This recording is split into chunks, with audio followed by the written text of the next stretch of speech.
Bun găsit tuturor! Avem un nou episod al întâlnirilor cu specialiștii. Dar, așa cum v-am obișnuit, înainte de orice specializare, vorbim cu oameni foarte dragi nouă și astăzi o avem alături de noi pe doamna psiholog, psihoterapeut Cristina Gemănaru. Bună ziua!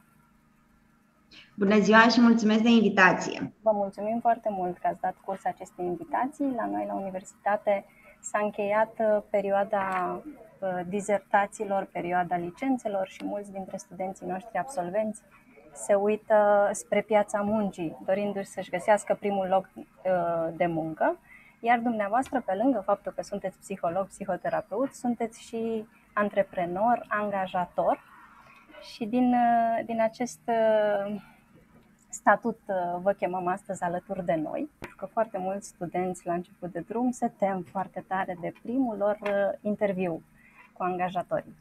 Și înainte să vă adresez prima întrebare, aș vrea să vorbim un pic despre studiile dumneavoastră. Ați studiat psihologie la Universitatea Ovidiu din Constanța, dar ați studiat și în afara țării. De ce ați luat această decizie? Am studiat în Statele Unite la Universitatea North Texas, am făcut o specializare pe analiză comportamentală. Pentru că, uite, indiferent că ești medic, indiferent că ești inginer, indiferent că ești arhitect, toți manifestăm comportamente și atunci la baza noastră ca și dezvoltare stau comportamentele, iar analistul comportamental este cel care exact asta face, analizează un comportament din punct de vedere al frecvenței de apariție, de ce anume se întâmplă, când se întâmplă și cum se întâmplă și vine cu soluții. Și să știți că există soluții nu numai în ceea ce privește dezvoltarea unui copil, ci există soluții în analiza comportamentală, iată și putem să spunem în cazul unui inginer care dorește să se angajeze, eu știu, într-o multinațională. Și bineînțeles că orice multinațională, atât din România, dar în mod special de afară, la rândul lor au acest serviciu de analiști comportamentali, care evident muncesc cot la cot cu ei pentru a aduce un echilibru în ceea ce privește starea de bine la locul de muncă. Pentru că eu cred că cel mai important atunci când te duci la un loc de muncă este să reușești să te simți bine acolo. În momentul în care reușești să te simți bine, reușești să depui și capacitățile tale să funcționeze, să spunem, la capacitățile tale maxime. Și ați vorbit că au avut licență și acum își caută primul lor loc de muncă. Și mă gândeam că domeniul nostru este oarecum diferit de domeniul celor de la Politehnică. Și mă gândeam că totuși, dacă eu am reușit într-un domeniu unde în România încă psihologia este poate ceva ambigu, pentru că românii sunt încă educați pe premiza să fie ceva palpabil. Adică, ba, nu vreau să simt ceva palpabil.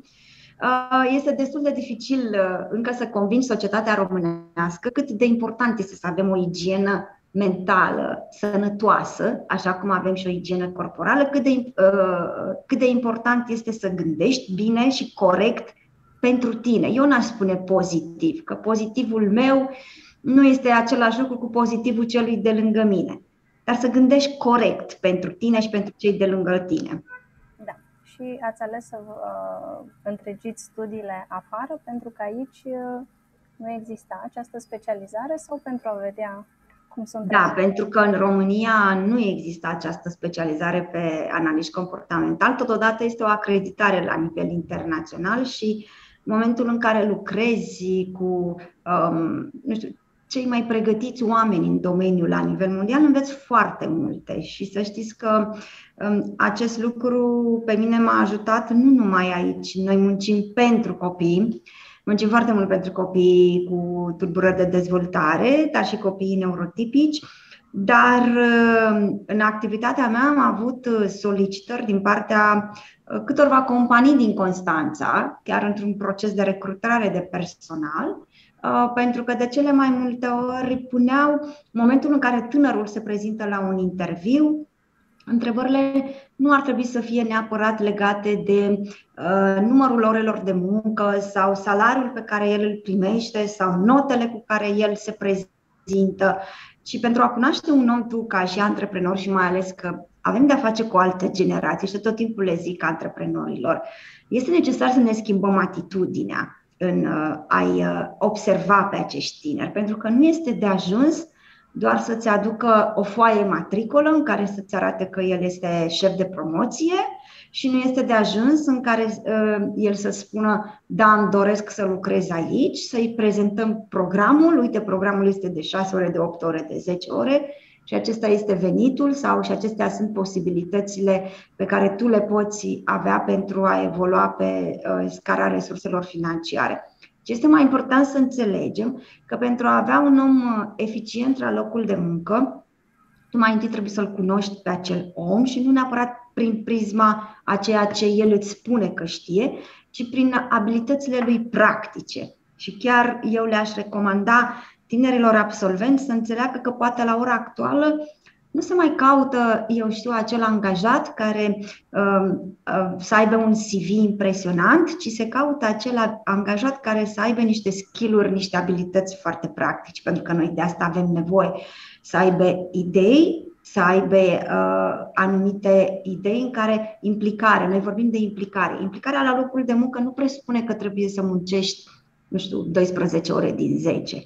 Implicare înseamnă muncesc 2 ore, dar acele 2 ore să fie eficiente. Noi, pe piața muncii în România, în orice domeniu, ne confruntăm cu ineficiența la locul de muncă.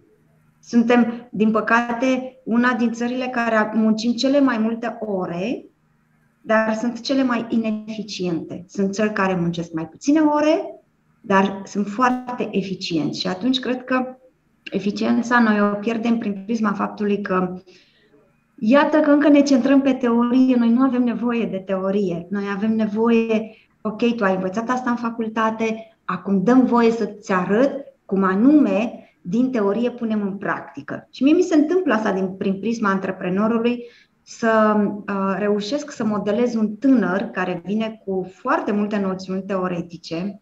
Din păcate, cred că undeva și la universitate, mediul academic sau cadrul academic de acolo ar fi bine să înțeleagă cât de important este să facă cursurile interactive și cât de important este să fie invitați persoane care activează practic în domeniu pentru a le explica ce înseamnă efectiv să fii un inginer, ce înseamnă să construiești o navă, ce înseamnă lucrurile acestea și poate mai puțin aspectele teoretice. Foarte frumos ați subliniat niște lucruri pe care și noi la Centrul de Consiliere și Orientare în Carieră le tot spunem studenților noștri, să înțeleagă că pe lângă hard skills, pe lângă cunoștințele de specialitate, sunt necesare și aceste soft skills, multe alte calități pe care le dobândim muncind. Și chiar dacă noi nu încurajăm studenții ca în timpul facultății să lucreze efectiv, pentru că ei trebuie să se concentreze pe facultăți, pe studiu, îi încurajăm foarte mult să aplice pentru internship-uri, pentru proiecte de mobilități, să poată să vadă ce se întâmplă în alte universități de afară, să vină cu informația sau cu viziuni de afară, viziuni noi, să le poată aplica aici, să-și facă să devină antreprenor și să aducă ceva în plus de afară, că de aia subliniam că v-ați întregit studiile și afară. Chiar dacă noi invităm pe toți absolvenții de liceu să vină aici la Politehnică, ei pot studia inclusiv afară, prin proiecte de mobilități, proiecte pe care noi le încurajăm. Încurajăm, așa cum am zis, internship-urile ca să lege teoria de practică și voluntariatul. Un voluntariat pe care îl pot face inclusiv la noi la Centrul de Consiliere și Orientare în Carieră. Voluntariatul îi poate ajuta foarte mult pentru a-și dobândi tot felul de competențe pe care poate facultatea le dezvoltă mai puțin. De exemplu, universitățile de top de afară și noi discutăm, uite, poate de universitățile din Ivy League, din Statele Unite, da? Pentru că toată lumea își dorește să studieze la Ivy League, da? Că vorbim de Harvard, că vorbim de Stanford, că vorbim de Princeton, ele sunt într-un număr de 8 acolo și toată lumea își dorește. Dar vreau să vă spun așa, am întâlnit, apropo de acțiunile de voluntariat, momentul în care ești admis la o astfel de universitate, capacitățile tale intelectuale, reușitele tale la olimpiadele internaționale sunt în un procent de maxim 50%, pentru că celelalte 50% sunt constituite din care sunt extracurricularele tale. Pentru ei contează foarte mult ce ești tu și cine ești tu ca om, dincolo de faptul că știi foarte bine formulele la matematică, dincolo de faptul că ești un foarte bun teoretician, hai să vedem cum te descurci practic, care sunt acțiunile tale de voluntariat, care sunt acțiunile tale de implicare la nivel social, ce cercetări practice ai făcut tu, eseul acela care este, eu cred că și la noi în România, universitățile de top din România, chiar mă gândesc că ar fi bine să introducă pe lângă examenul acesta de admitere, acest eseu, pentru că eseul descrie, viitorul absolvent îl descrie așa cum este, sunt capacitățile lui de a spune ceva despre el. Eseul contează foarte mult. Și am elevi de clasa 11 și a 12 care doresc să-și depună dosarele, care vin în acțiune de voluntariat pentru a lucra cu copiii cu dizabilități. Și tot timpul eu le spun, în momentul în care tu ești olimpic internațional la chimie sau ești olimpic internațional la matematică, este foarte bine, bravo! Dar în afară de asta, ce știi tu să faci la modul concret? Pentru că cu asta ne confruntăm și ca antreprenori. Ce știi să faci la modul concret? Da, și o întrebare foarte grea, poate cea mai grea și care este și cheia, cine ești tu? Cine ești tu? Ce știi să faci, dar cine ești tu? Ce-ți place ție? Mi-ați răspuns la niște întrebări pe care intenționam să vi le pun, dar le mai pun o dată ca să sintetizăm, să sumarizăm. Care sunt calitățile pe care le apreciați ca angajator? Ați spus, este important să fiu un bun specialist, dar poate contează într-o proporție de 50%? Să știți că fi teoretice, nu un bun specialist, am greșit eu. Exact, să ai cunoștințe teoretică. Pentru a fi bun specialist, asta le capeți în timp. Cred că ceea ce căutăm noi este important să știi să lucrezi în echipă.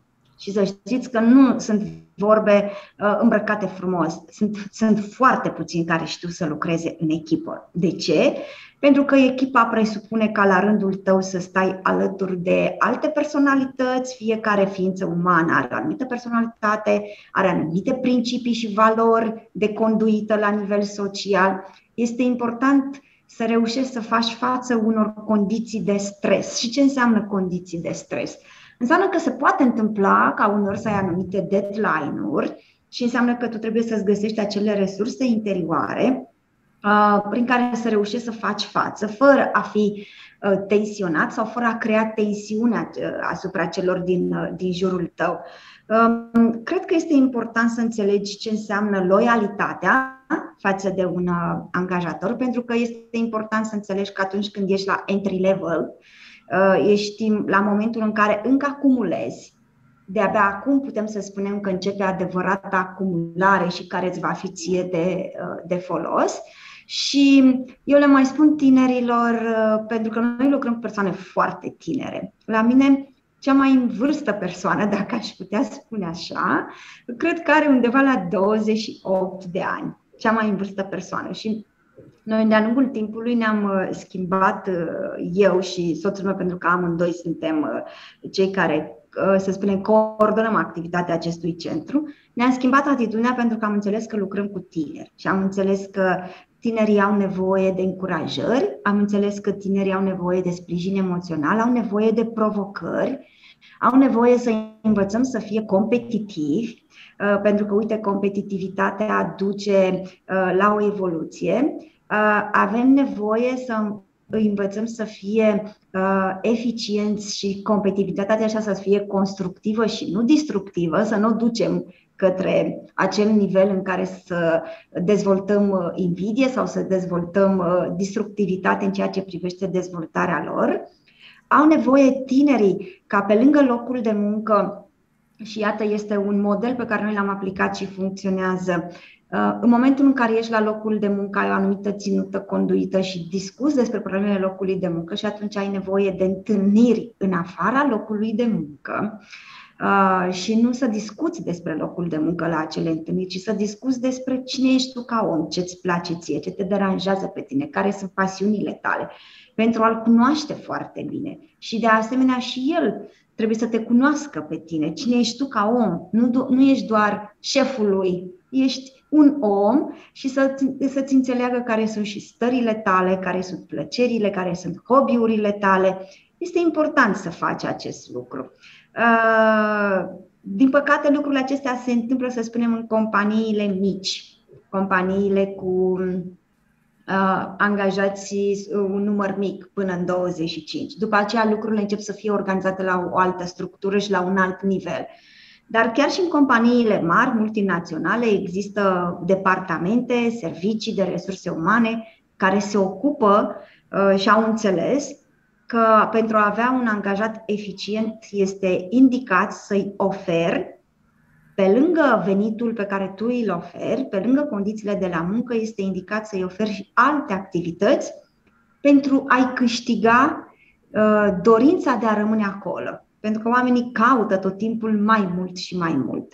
Și satisfacerea emoțiilor este foarte importantă.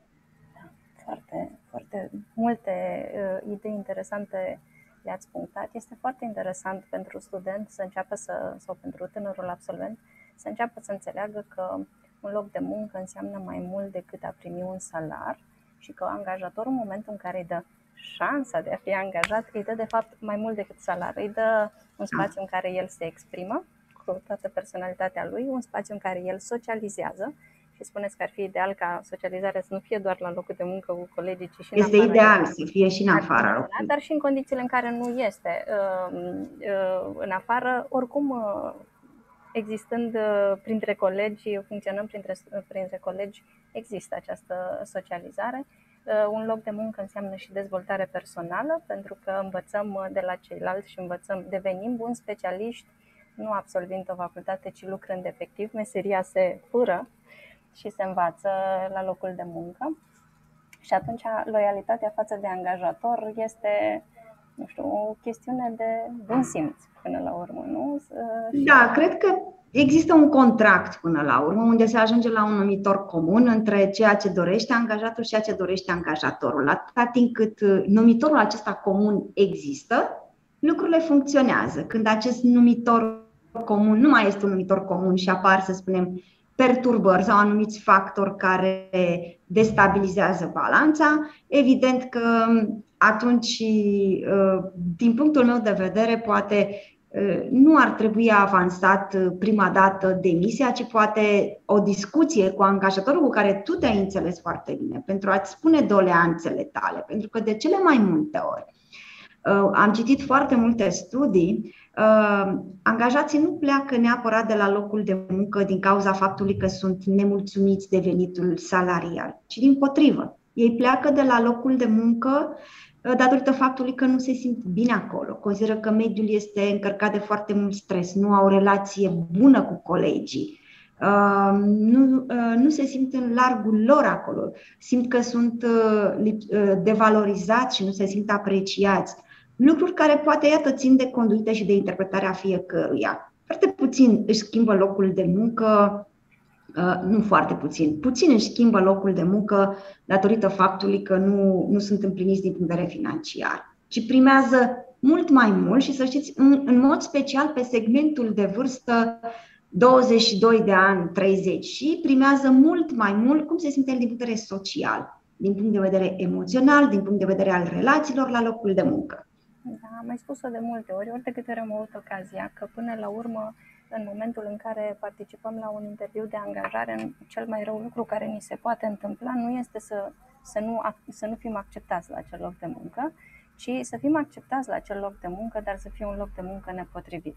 Până la urmă, nu trebuie să jucăm un rol în momentul în care suntem la un interviu de angajare cu scopul de a-l convinge pe cel din fața noastră că noi suntem cine nu suntem, ci să fim autentici, pentru că în momentul în care angajatorul nu vede în noi persoana potrivită și ne dă afară, nu este un lucru rău care ni se întâmplă. Ne dă afară, ne scoate din schemă, nu ne dă postul. Nu este un lucru rău care ni se întâmplă. Până la urmă, noi nu trebuie să găsim, nu știu, să ne ambiționăm la un anumit loc de muncă, ci să ne ambiționăm să căutăm atât de mult până când găsim acel loc de muncă în care ne simțim bine, în care angajatorul ne apreciază încă de la început și ne cunoaște încă de la început așa cum suntem noi. Nu cum ar trebui să fim sau cum ne-ar plăcea nouă să fim sau cum i-ar plăcea angajatorului să fie.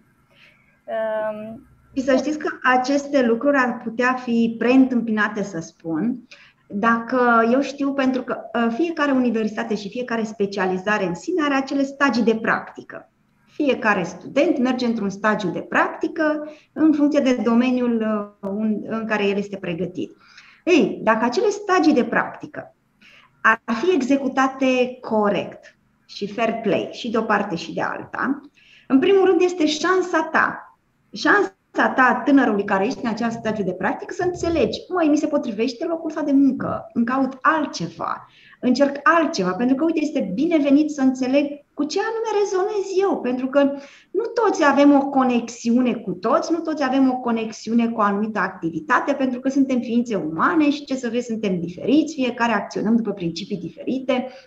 Dar în momentul în care ești dispus să cauți și în momentul în care ești dispus ca atunci când cauți să fii serios în ceea ce faci și să fii fair play atât de o parte și de alta, poți înțelege poate la finele studiilor unde anume ar trebui să te îndrepți și nu de atunci să înceapă căutarea. Pentru că se întâmplă de foarte multe ori ca tocmai atunci încep căutarea și ajungem undeva nu neapărat să pierdem, dar să tot căutăm 2 ani, 3 ani, unul după altul și nu ne simțim bine până în momentul în care ajungem să vedem ce anume ne împlinește pe noi din toate punctele de vedere. Pentru că un loc de muncă, din punctul meu de vedere, îl petreci mai mult decât îl petreci cu familia. Petreci 8-9 ore la locul de muncă, din acele ore active pe care noi le avem și atunci evident că acele 8-9 ore trebuie să fie ore care pe tine să te împlinească din toate punctele de vedere. Da. Sunt de acord întru totul. Unde mai ducem locul de muncă și acasă, după cele 8 ore mai răspundem la mail-uri, mai pregătim pentru a doua zi. Nu zic neapărat că e un lucru bun, dar se întâmplă. Asta nu e un lucru bun. Da. Nu este un lucru bun, dar cine nu face așa, puțin. Da. Am vorbit despre calitățile pe care le apreciați astăzi ca angajator. Și suntem într-o perpetuă schimbare și accelerată a pieței muncii și unele meserii vor dispărea, altele se vor transforma. Mi-ar plăcea să vorbim un pic despre competențele viitorului. Acum informația este într-adevăr la un clic distanță. Am uitat teorema lui Pitagora, o găsesc cu Google. Ați spus despre munca în echipă, despre cooperare, competiția aceea sănătoasă, nu acea cred că oamenii nu știu să lucreze în echipă tocmai pentru că școala a încurajat foarte mult competiția nesănătoasă. Din păcate. Da, la școală nu suntem învățați să cooperăm, ci suntem în competiție cu colegii de clasă. Da, și lucrurile acestea pornesc încă de la învățământul primar, pentru că iată că în momentul în care devenim părinți și încurajăm tendința asta a copiilor de a participa la cât mai multe concursuri, de cele mai multe ori să știți că aceste concursuri prin care părintele îl încurajează, să spunem, îl obligă, îl condiționează pe copil să participe, nici măcar acel copil nu participă pentru el. El participă de fapt tot pentru un orgoliu al părintelui la nivel de standard social, cât de multe competiții a participat copilul meu. Ei, încet, încet o să ne schimbăm. Mentalitatea României trebuie să se schimbe, pentru că vorbeam de abilități, de skill-uri. Și un angajator, să știți că un angajator eficient nu caută și s-a demonstrat acest lucru.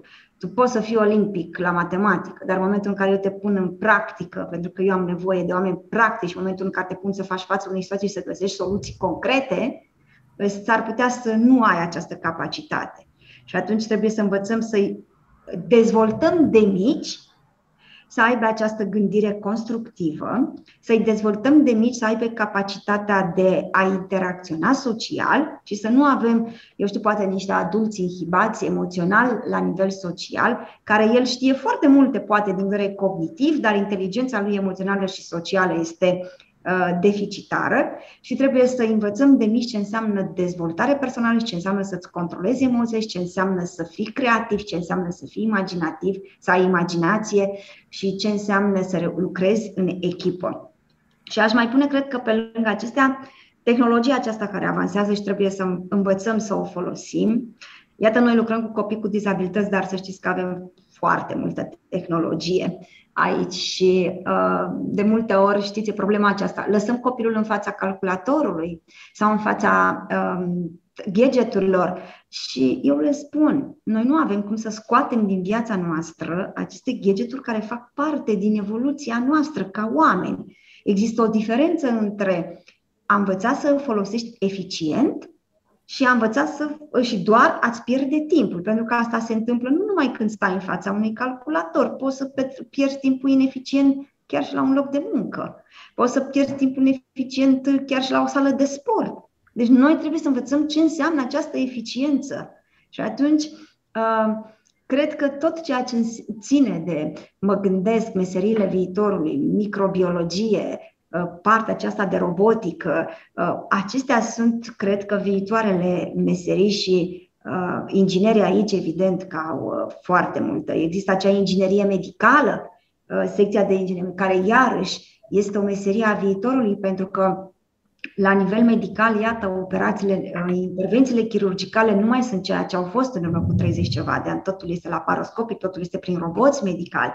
Și atunci, munca în echipă înseamnă și asta. Înseamnă echipe care interrelaționează între ele prin prisma faptului că se folosesc. Eu trebuie să lucrez în echipă cu echipa mea de inginer medical pentru a obține cel mai bun robot medical ca să fiu eficient în intervențiile mele chirurgicale. Deci cred că oamenii și omenirea, să spunem așa, se va schimba. Vom apela din ce în ce mai mult la acești roboți în toate domeniile și trebuie să-i acceptăm, pentru că dacă nu-i acceptăm, nu evoluăm.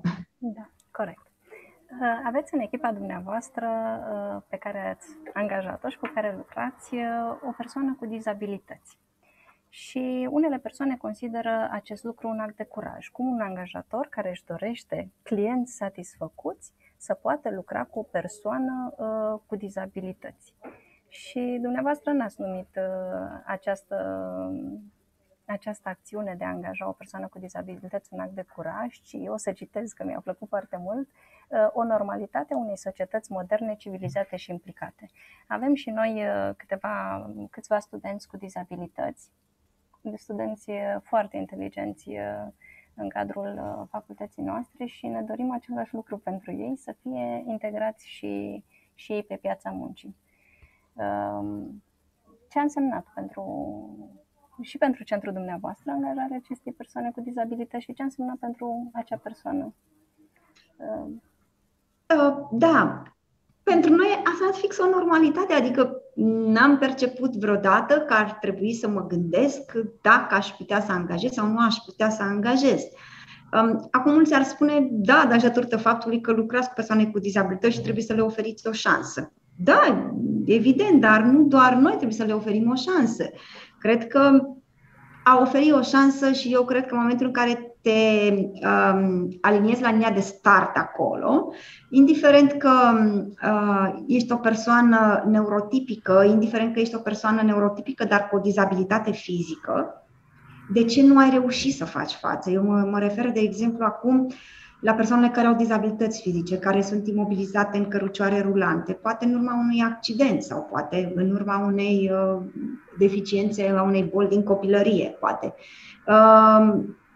Pentru noi, Iasmin, pentru că despre ea este vorba, este o tânără cu sindrom Down, a însemnat o normalitate și mai mult de atât a însemnat, să știți, o speranță pentru toți cei care vin aici, pentru toate familiile beneficiare a acestor copii, a însemnat o speranță pentru că vede o persoană cu dizabilitate care se poate descurca singur și atunci asta reprezintă o speranță pentru fiecare. Iată, și copilul nu ar putea fi așa. Și atunci, de ce să nu oferim această speranță? Adică, și mi s-a întâmplat, vorbim de loialitate, este cel mai loial angajat. Vorbim de implicare, este cel mai implicat angajat. Și nu o spun acum pentru că este o persoană cu dizabilitate, nu, pentru că fix așa este. Ea se simte foarte bine aici, a evoluat foarte mult din punct de vedere social, din punct de vedere al emoțiilor, al capacității de a interacționa, pentru că este adevărat, în primul an de zile, evident că am sprijinit-o foarte mult, dar acum se simte foarte bine aici. Și iarăși, nu exagerez când spun că o forțăm să-și ia concediu. Știi, sunt zilele tale de concediu și ne spune, eu ce fac acasă? Că eu nu am ce face acasă. Programul ei este un program de 3 ore, dar aceste 3 ore pentru o persoană cu dizabilitate sunt esențiale.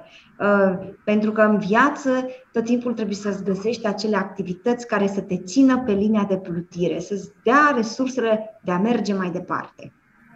Da, am mai spus-o și iarăși o repet pentru că îmi place să repet de câte ori am ocazia lucrurile importante.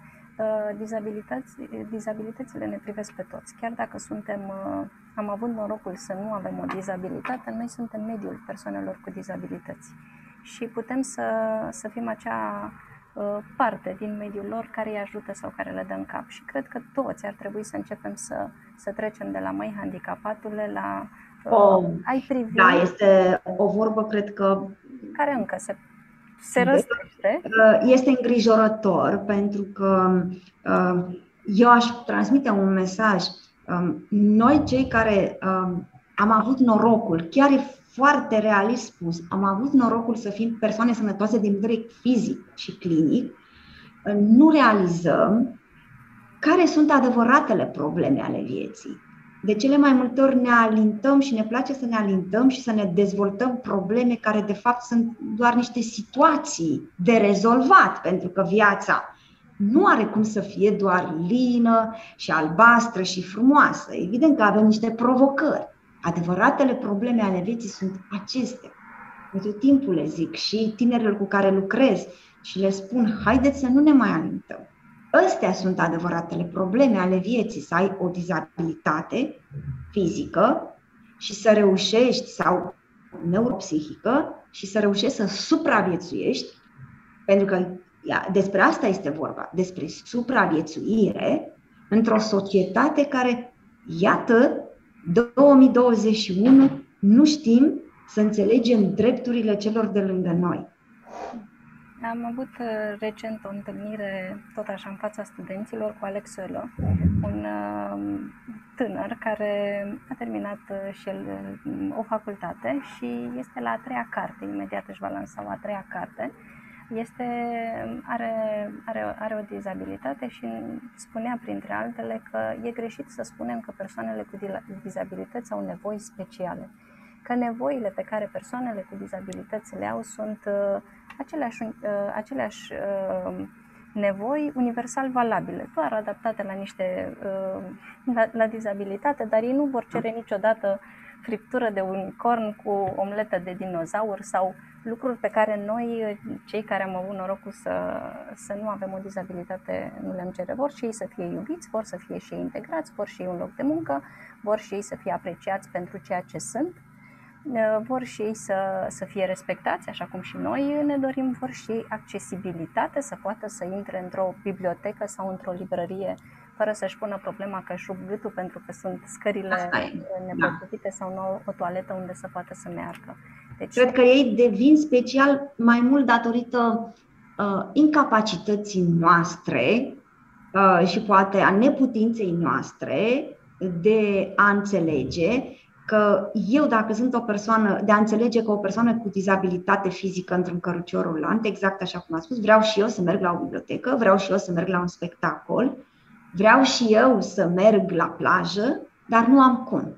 Pentru că nu există rampe adaptate, pentru că nu există trasee adaptate și atunci devin special nu pentru că vor ei, devin special datorită neputinței societății de a înțelege că oamenii aceștia există și că nu este nici vina lor și nici vina noastră că așa s-au întâmplat lucrurile, dar evident este vina noastră că o societate modernă, o societate civilizată, o societate implicată nu reușește încă nici după 30 ceva de ani de la Revoluție să avem mijloace de transport adaptate pentru cărucioarele rulante, să avem rampe, să avem trecere adaptate și atunci, evident, îi facem să devină special. Da, noi la Universitatea Politehnică avem facultatea de construcții, deci viitorii ingineri constructori, și avem facultatea de arhitectură. Da. Viitorii proiectanți ai orașelor. Prin urmare, sperăm că se vor gândi și la asta. Am vorbit de la începutul acestui interviu că majoritatea studenților absolvenți acum își caută un loc de muncă, dar aș vrea să punctez și faptul că foarte mulți dintre absolvenți își doresc să fie și antreprenori. Și atunci pot privi acest interviu al nostru și de pe o altă poziție, nu de a celor care se vor prezenta în fața altor angajatori, ci de pe poziția viitorilor angajatori. Aș vrea să vorbim un pic despre dumneavoastră ca antreprenor. Sunteți coordonator al Centrului Psihologic Marea Neagră. Ce reprezintă acest centru sau cu ce se ocupă? Este fondat de mult, 2006, zic bine? Da, din 2006. Iată că pe lângă serviciile de intervenție terapeutică pe care noi le oferim beneficiarilor direcției ai centrului, și aceștia sunt copiii cu vârsta cuprinsă între 1 an și jumătate, cred că cel mai mic beneficiar, și undeva până în jurul de 12-13 ani. De ceva ani de zile, pentru că am înțeles necesitatea, serviciile sunt oferite gratuit și în afara centrului și la nivel național. Facem destul de multe activități sau acțiuni pentru că înțelegem nevoia acestor familii care au copii cu tulburări de dezvoltare și atunci, evident, încercăm să-i sprijinim prin faptul că le oferim programe de intervenție gratuite. Iată, platformă de intervenție gratuită cu modele de program. Mă gândeam că în urmă cu vreo 3 ani de zile am dezvoltat singura plajă terapeutică accesibilizată pentru persoanele cu dizabilități și mi-aduc aminte de un telefon pe care l-am primit de la o persoană adultă care în urmă cu aproximativ, îmi povestea, zice, în urmă cu aproximativ 8 ani am avut un accident de motocicletă și am rămas imobilizat în cărucior și de atunci eu nu am mai văzut marea datorită faptului că nu am cum să intru cu căruciorul în mare. Și spunea, mă bucur foarte mult că, iată, trăiesc aproape, era chiar din județul Ialomița și trăiesc aproape de Constanța și totuși aș vrea să vin și eu la mare. Și a fost o bucurie imensă pentru această persoană și pentru toate persoanele să reușească să vină și ei la mare, să reușească, pentru că sunt niște cărucioare adaptate și care merg pe nisip și plutesc și pe apă.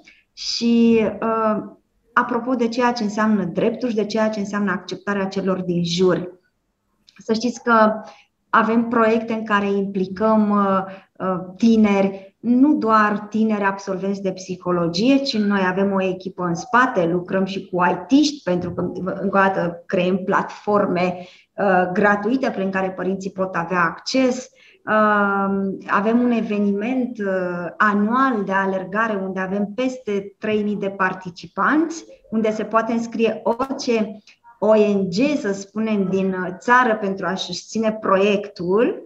Și chiar am avut ONG-uri pentru a susține, eu știu, dotarea unui laborator de informatică sau diverse activități, lucruri care am înțeles că trebuie să faci mai mult și mă bucur că există tineri care termină și vor să fie direct antreprenori, pentru că din punctul meu de vedere eu n-aș merge pe ideea ar trebui să ai nu știu câți ani de experiență ca să fii antreprenor. Nu.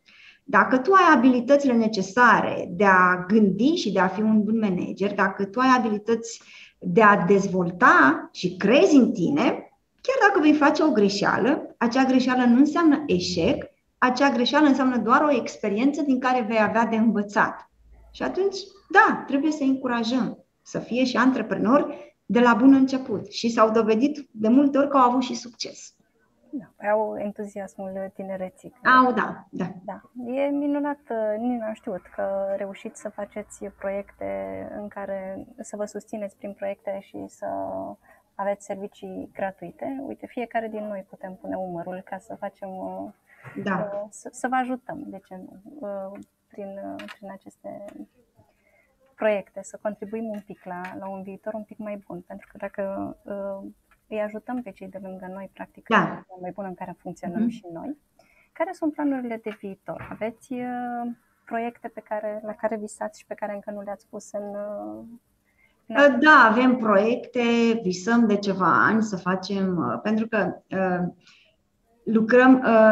lucrați într-o universitate. Ei, de cele mai multe ori vedem o diferență între cum anume se desfășoară lucrurile la o universitate din altă țară, cât de bine își pregătesc studenții și cât de mult îi implică și cât de mult contează, de fapt, partea de research în facultate, ori partea de clinical, să spunem, în situația noastră. Și tot timpul mă gândeam, zic, ok, noi suntem câțiva analiști comportamentali la nivel național, hai să facem o școală în care să învățăm pe acești tineri ce înseamnă, de fapt, pe lângă aspectele teoretice, să primeze partea practică și să învățăm în momentul în care el iese din facultate să aibă aceste abilități, astfel încât să se descurce la locul de muncă. Pentru că este o problemă reală. Din păcate, suntem foarte buni teoreticieni și mai puțin buni practicieni. Sper că Universitatea Politehnică din Timișoara a făcut pași mari și se compară acum cu o universitate de afară. Îmi place să cred. Am fost și eu la Universitatea Arizona din... Foarte frumos. Noi am colaborat, de exemplu, cu Universitatea Politehnică din București, pentru că am adus 2 roboți NAO. NAO este unul dintre cei mai cunoscuți roboți umanoid la nivel mondial. Și undeva în anul 2017, acești roboți au fost adaptați și pentru terapia copilului cu autism. Și în momentul în care am adus în țară, din Statele Unite, evident că nu aveau programele de intervenție în limba română și atunci am colaborat foarte frumos cu studenți masteranți de la Universitatea Politehnică din București și să știți că ne-au ajutat și au fost foarte plăcuți și atrași și chiar vorbeam cu profesorii de acolo și ne spuneau, de asta avem nevoie pentru studenții noștri, ca să-i atragem să vină cu plăcere și ne spuneau cât de implicați au fost pentru a ne dezvolta programele de intervenție terapeutică în limba română, pentru a adapta softul de acolo să-l adapteze aici pe limba română. Și de asta au nevoie ei, de lucruri care să-i atragă, care să-i motiveze, pentru că dacă n-ai ceva cu care să-l motivezi, e mai dificil. Da. Uitați, este un domeniu care se dezvoltă, domeniul neuroscience se numește. Să studiezi creierul, dar prin prisma tehnologiei. Și tot se studiază creierul. Și iată că se fac colaborări la nivel internațional între tot ce înseamnă medic, neurolog și partea asta de tehnologie, partea aceasta pentru a lucra împreună, pentru a găsi aparatele de imagistică și de investigație cele mai eficiente. Da. Păi e un început și va fi un început și pentru Universitatea Politehnică din Timișoara, dacă nu au fi fost poate proiecte, poate sunt proiecte și nu le știu eu, în acest domeniu, așa interdisciplinar. Care credeți că au fost aturile dumneavoastră pentru a ajunge aici, coordonator al Centrului Psihologic Marea Neagră? Ce v-a ajutat să ajungeți unde sunteți?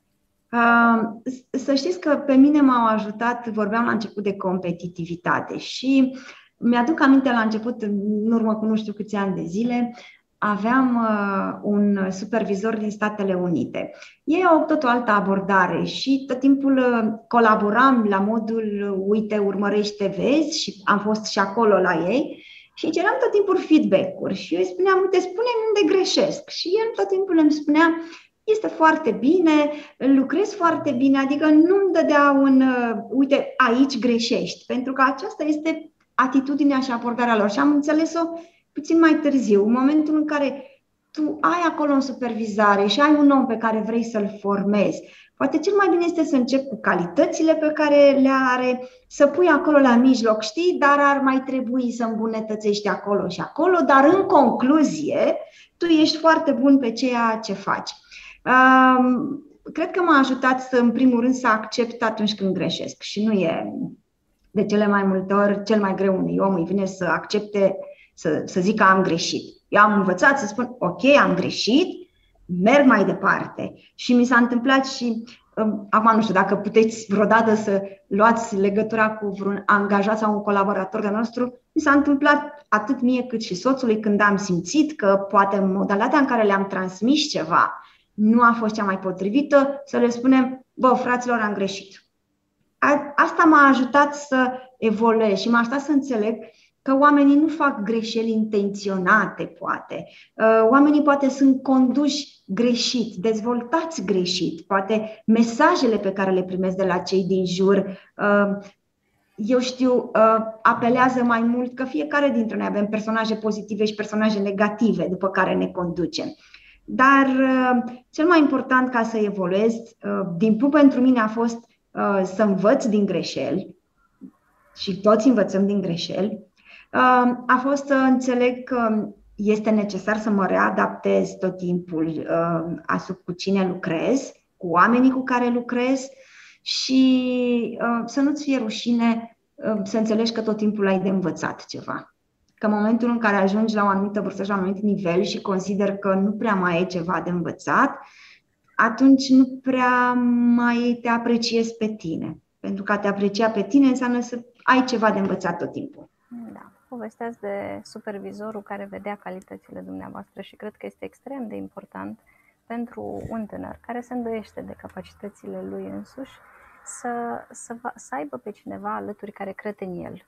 Un angajator care crede în el. Asta este rețeta succesului și atunci unul din sfaturile pe care eu personal le dau, îmi permit să dau acum un sfat, deși psihologii nu dau sfaturi, este să ne înconjurăm de oamenii care văd în noi calități și care știu să ne susțină, să aibă încredere în noi. Încrederea celorlalți în noi este ceea ce ne face să înflorim. Mai aveam aici întrebarea care au fost oamenii care v-au inspirat și ați vorbit despre supervizorul din state. Mai sunt alți oameni care v-au inspirat? Poate soțul cu care ați deschis acest centru? Da, fiecare este pe direcția lui și fiecare avem lucrurile stabilite.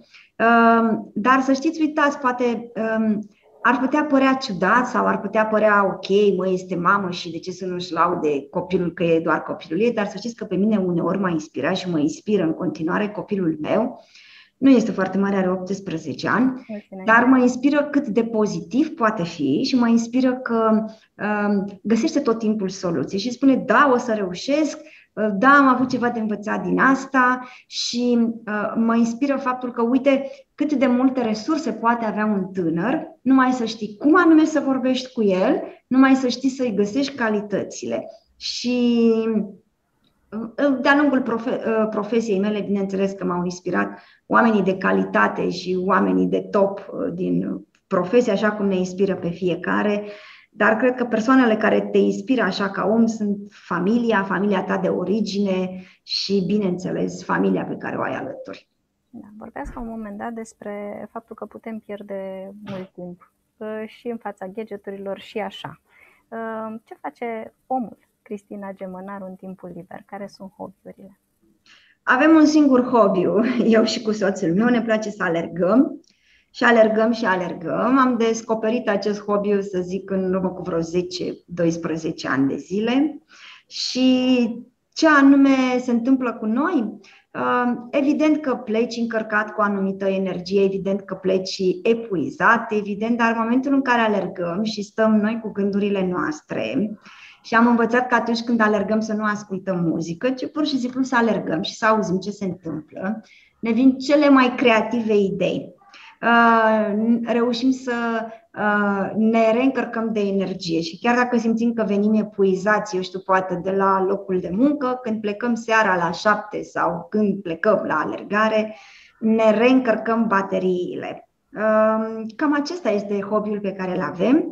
Hobby pe care eu l-am transformat într-un eveniment la nivel național, Autivi 24, e vorba despre un ultramaraton de alergare de 24 de ore, se întâmplă pe plaja Mamaia din Constanța, unde, v-am zis, vin peste 3000 de participanți și am dus acest hobby la nivel de eveniment pentru că ne-a plăcut să inspirăm și ne-a plăcut să ne gândim că trebuie să învățăm să fim sănătoși. Eu cred că cel mai important sănătos nu înseamnă neapărat să am grijă la analizele mele clinice, medicale, ci sănătos înseamnă să ai o capacitate a creierului corectă și eficientă. Da, mai aveam o singură întrebare, dar mi-ați răspuns tot la 2 minute la această întrebare. Un sfat celor care pornesc în căutarea jobului viselor sau se prezintă în fața angajatorilor. Mi-ați spus, ați dat o grămadă de sfaturi. Nu știu dacă mai are sens această întrebare. Vă mulțumim foarte mult. Am zis că va fi scurtă această întrevedere, din păcate a durat puțin, dar din fericire cred că este foarte constructivă și că fiecare ureche care aude acest interviu, această prezentare, poate învăța ceva sau nu neapărat să învețe, ci să pornească de aici cu o reflexie personală, da? Să fie un punct de plecare pentru a-și seta propriile gânduri, pentru a se cunoaște mai bine și pentru a-și face niște planuri de viitor, fie în legătură cu calitatea lui de viitor angajat sau în calitatea lui de antreprenor. Acum fiecare va alege de ce parte a baricadei va fi. Poate unii le vor și combina între ele. Mulțumim foarte mult! Cu acordul dumneavoastră o să pun link și spre pagina Centrului Psihologii Marea Neagră, să vă urmărească lumea. Aveți acolo proiecte foarte interesante pe care astăzi nu ni le-ați împărtășit în detaliu pentru că n-a fost timp și cadru pentru așa ceva, dar cine este interesat să devină, nu știu, voluntar, să ajute într-un fel sau altul la crearea unei lumi mai bune prin acest centru psihologic, să o poată face. Este ok să... Da, mulțumim! Să pun link.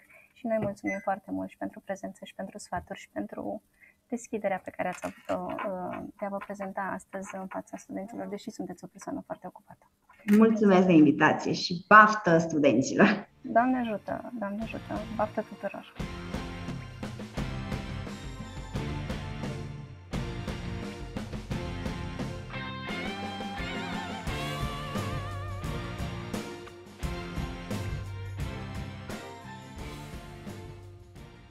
Constanța are acum o plajă unică în Europa, dedicată tuturor persoanelor cu dizabilități. Am făcut un întreg centru psihologic, o serie întreagă de terapii, le-am adus direct pe plajă, atelier de olărit, terapie prin muzică, tobe africane, pictură direct pe plajă, direct pe niște sticle, niște panouri de sticle foarte mari, astfel încât copiii deja sunt extrem de încântați și s-au îndrăgostit de acest lucru. Plaja este proiectată astfel încât persoanele în scaun cu rotile să se poată bucura de toate activitățile pe care orice alt turist le are atunci când merge în concediu la mare. Oamenii au la dispoziție șezlonguri speciale și scaune plutitoare fabricate în Franța, pentru ca persoanele cu dizabilități să se poată bucura nu doar de nisip, ci și de apa mării. Mai mult, pentru copii există inclusiv ateliere de creație. În România există la ora actuală aproape 800.000 de persoane cu dizabilități. Numai în județul Constanța sunt peste 20.000 de oameni cu nevoi speciale.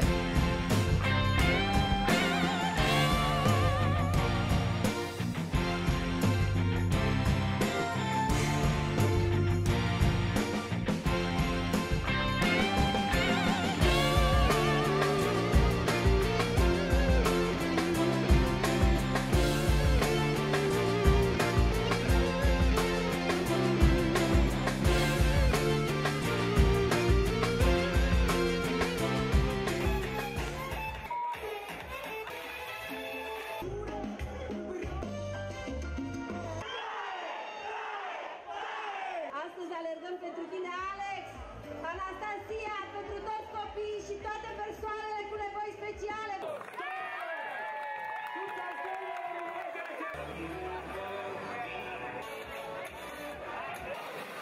Sunt copii de... După 1,5 km ne întoarcem, ne ridicăm jetonul și îl introducem în cutia echipei noastre. De la Colegiul Național Mihai Eminescu. Prima piesă se numește Perfect, a doua